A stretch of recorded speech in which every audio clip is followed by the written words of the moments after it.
J'exerce mon activité au sein d'une direction métier qui est la voix du client et qui a pour mission d'écouter, d'analyser et de porter la voix du client pour aider les unités opérationnelles à engager des plans d'action.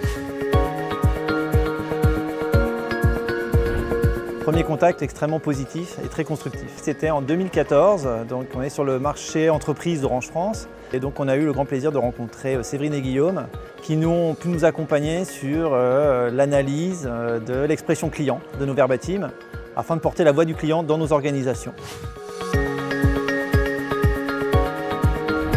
Erdil nous a permis de passer de la culture du KPI et de l'indicateur à la culture de la voix du client, tout en donnant quand même quelques chiffres. On avait besoin de points de repère, mais ça nous a permis de pouvoir porter la voix du client auprès de nos CODIR et de nos organisations opérationnelles et de pouvoir ainsi travailler, se mobiliser autour de ce que les clients exprimaient et non uniquement autour de nos indicateurs internes. Alors la force d'Erdil, je la caractériserais de deux façons. La première, c'est l'innovation et de l'expertise mise au service de l'entreprise et de l'amélioration continue. Et la seconde des forces que je retiens, c'est les équipes d'Erdil, l'ensemble des collaborateurs d'Erdil, aussi bien sur la partie linguistique que sur la partie de développement du portail, SI, une véritable mobilisation au service de leurs clients et une véritable culture positive, je dirais un peu en mode start-up, d'entraide au sein de l'équipe. On avait besoin, avant de se lancer, d'avoir la conviction que l'analyse des verbatims était pertinente, était fiable.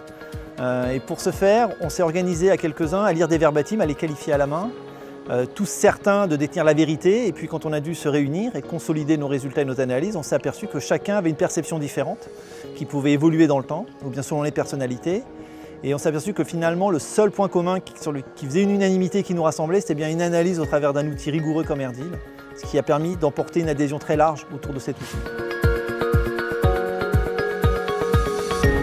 Et la première des choses, c'est ne changez pas l'état d'esprit des équipes, restez comme vous êtes. Je pense que c'est votre force. Et pour bien connaître le marché sur ces sujets, ça vous différencie. Donc gardez cette force. La seconde des choses, regardez aussi du côté des chatbots, du côté des réseaux sociaux. Je pense que là aussi, il y a besoin d'analyse de la voix du client. Et c'est, je pense, l'avenir, très court terme, dans les 2-3 ans. Ça va devenir véritablement déterminant pour nos entreprises. Aux 10 prochaines années, c'est nous accompagner étendre la voix du client au-delà des sondages.